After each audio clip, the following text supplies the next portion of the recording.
welcome to the Pacific Association weekly show. That's right, you're in the right place for the show about the Pacific Association of Professional Baseball Clubs here in Northern California. I'm Joel Madsen alongside Tom McCary. Tom, great to be here. Thanks for inviting me to do the show. Yeah, I know, excited to talk about the Pacific Association.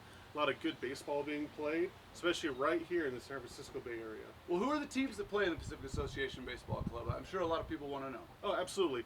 We have the Centerville Pacifics, who play at Albert Park, the Pittsburgh Diamonds, Winter Chevrolet Stadium, also known as Pittsburgh City Park. We have the Sonoma Stompers at Arnold Park, and the Vallejo Admirals at Wilson Park.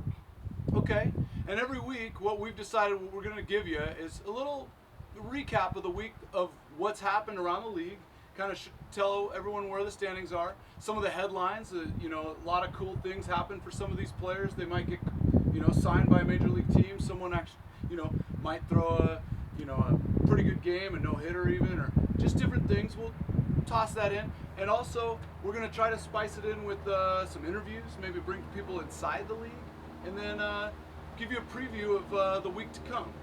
Yeah, matter of fact, we have an interview this week.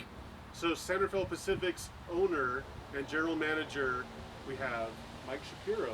He brought in some good comments about Max Beatty and about the team and about the ballpark. Well, awesome. Well, why don't we just get right into the week that just happened? Let's do a little recap, Tom. All right, sounds great. Let's take a look at the standings first. So we currently have a two-way tie for first place. So the Centerville Pacifics, the Sonoma Stompers are both 13 and 10. We have a tie for first place. Now, one thing about our league, the two half champions play each other in a single championship game. So explain that. The half champions, you mean, so is there a champion of the first half and the second half? It's not like Omaha High-Low where they're splitting the pots. It's the first half. How's that work? Exactly. So obviously we have a first half and we therefore have a champion. In the second half, if the same team wins it again, then there's no need for a championship game. Okay. However, if in the second half we get a new champion, and once again, halfway through the season, the records restart at 0-0. Okay. So it's a fresh new half. So the championship game would be the first half champ against the second half champ. Okay, so we got a tie atop right now at 13 and 10. Where's the bottom half sitting? Pretty close? Or are they? Yeah, there's good parity. So tied for third place, I guess, would be the Diamonds, 11 and 13, so 2.5 games behind. And just a game behind them are the Vallejo Admirals at 10 and 14. Okay, great. And when does the season reset at its halfway point? Yeah, so mid-July, around July 15th, we'll have a first half champion. Oh, great. And then, so the next day, everyone will be back to 0-0, and it's a whole new season for the other three teams that might not have won it. Okay, and so in this league, 4 teams, a lot of times you're maybe playing against players you've played against before, seeing as how there's only, each team can only play against 3 other teams, right? So a lot of knowledge of who's who and kind of get to know each other's tendencies, I imagine. Yeah, that's very true. So we have a lot of familiarity with each other. We play, obviously, the same 3 teams. There's only 22 players per team. Now, there is obviously in independent baseball, there is some volatility, some roster movement, but generally, you get to know the opponents really well. So this does become sort of a different style of baseball in that the teams are so familiar with each other. What that can bring is more parity because the teams know each other's strengths and weaknesses, and it can actually work in their favor for some of these pennant races. Friday through Sunday, the Sonoma Stompers were in Vallejo, and the Stompers actually took 2 out of 3. Okay. And the Diamonds were in San Rafael, and the Pacifics took 2 out of 3. So in each case here, the home team sort of defended their home turf and took 2 out of 3 and won this series in each case. Okay, great. Well, that was the recap of the week that was. Let's talk about some of the headlines currently here in the league. We actually have some great headlines. We have 3 players signed to affiliated teams this week. Number 1, we have Max Beatty, who last year was the pitcher of the year. He was signed by the Chicago White Sox. Max Beatty was on the Centerville Pacifics. Okay. Santos Saldivar was on the Stompers. He was in the Stompers rotation, and he was signed by the Milwaukee Brewers. Okay, great. And then finally, the Admirals closer, Tim Holmes, was signed by the New York Yankees. So this is great. We actually have an interview later with Mike Shapiro. He'll talk a little more about Max Beatty that was signed by the White Sox. But a lot of, this is really good news for the league. Obviously, we want to entertain the fans, but we also want to be a stepping stone for a lot of these players to get back into affiliated ball. And so we've actually had a good number of players get back into affiliated ball. Our league is generally composed of players who have just been released or college stars, and there's even some players who just did really well at the tryout and got some experience with the teams. So it's good to see these players getting back into affiliated ball. It goes to show that the system does work. Sweet. Well, why don't you tell us a little bit about what we can expect from the Pacific Association this week? All right, great. All right, cool. So obviously the Centerville Pacifics, starting on Tuesday, will host a 3-game series against the Sonoma Stompers. So that'll be a lot of fun. Obviously, the winner of that series very well may be alone in first place after the series ends. So big series there in Centerville. And then the Pittsburgh Diamonds are going to host the Vallejo Admirals. Obviously, the Diamonds and the Admirals are looking to make up some ground. There's still only 3.5 games between first and last place. So still a critical series for both the Diamonds and the Admirals. And it's really nice to visit these stadiums, come to the park on a Tuesday or a Wednesday evening. You don't have to spend too much money for your family for some good entertainment under the lights. The weather's cooled down a little bit by 7:15.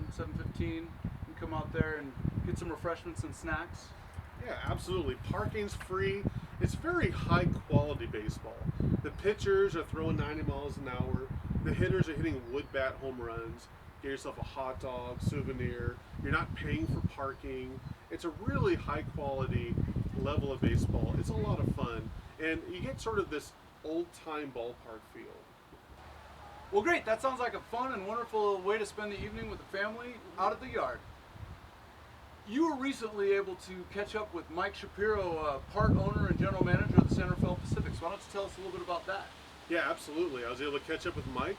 We talked a bit about Max Beatty and about the ballpark. So let's go ahead and let's play the interview.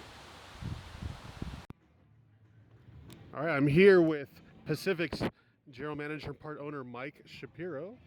Ask you a couple questions about this year's team.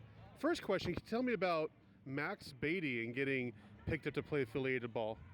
Well, first of all, Max, who was the reigning pitcher of the year from 2015, where he had an absolutely outstanding season, demonstrated to us that he had the capacity with all his array of pitches and his command that he could play at a much higher level. So I contacted a friend with the White Sox organization and said, you guys should take a look at this guy. And they wanted to wait and see how they did during the draft. And it turns out they didn't draft as many pitchers as they thought they were going to. So they had some spots open for pitchers, and I got a call back from him, and he said, we're ready for your boy, and they sent him up.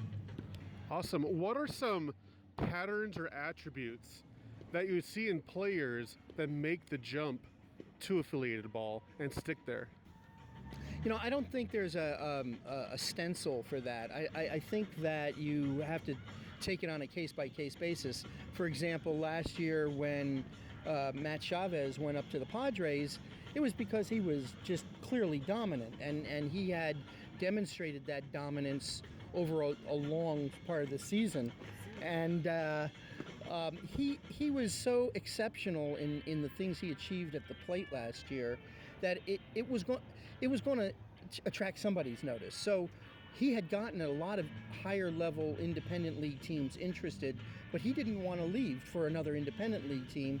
And so we worked very hard in this case it was with the Padres, who were looking for a guy who fit that kind of power hitter dimension. Max Beatty is a pitcher. That's a whole different, set of skills.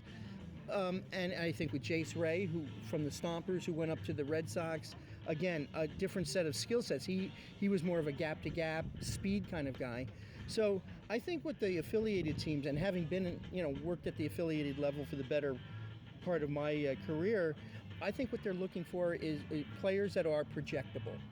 And by projectable, I think the scouts will tell you it means they've got the capacity ultimately with all the different tools that are required for that particular position to potentially make it to the big league club, because that's what they're looking for.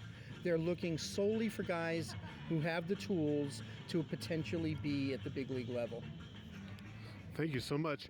What are some things about an independent professional game that might be attractive to fans that maybe can't find maybe at a major league game? Well, I think the first word that comes to mind is intimacy. I mean, this is intimate. Your ballpark, our ballpark, all the ballparks in this league are intimate, and they make you feel like you're close to the action. They make you feel like you're part of the history of baseball. One of the things that we do, I hope, really well is to convince people to come out to our games because they're going to have an outstanding fan experience that they can't get at say Pac Bell, what is it now, AT&T. Yep. Where it's a different type of experience going to a big league stadium. You go to a small independent minor league field, you're going to get that sense of being part of your community, where the kids can run around the bases, and it's just so much closer to the fans, where they can connect with the game itself and with the community. All right, thanks so much. It's Mike Shapiro, general manager and part owner of the San Rafael Pacifics.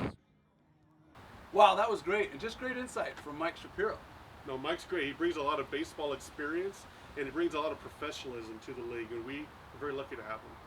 Well, you know what? We've been lucky to put this show together, and this has been the Pacific Association Weekly Show. I'd be remiss if I forgot to mention the website, paproclubs.com. That's the website for the Pacific Association. And Tom, why don't you tell us the websites for all the individual teams in the Pacific Association? Yes, the San Rafael Pacifics, they can be found at pacificsbaseball.com. The Diamonds can be found at diamondsproball.com. The Vallejo Admirals, vallejoadmirals.com. And the Sonoma Stompers can be found at stompersbaseball.com. Okay, well, this has been a wonderful episode of the Pacific Association Weekly Show. You can look for us every week just where you found us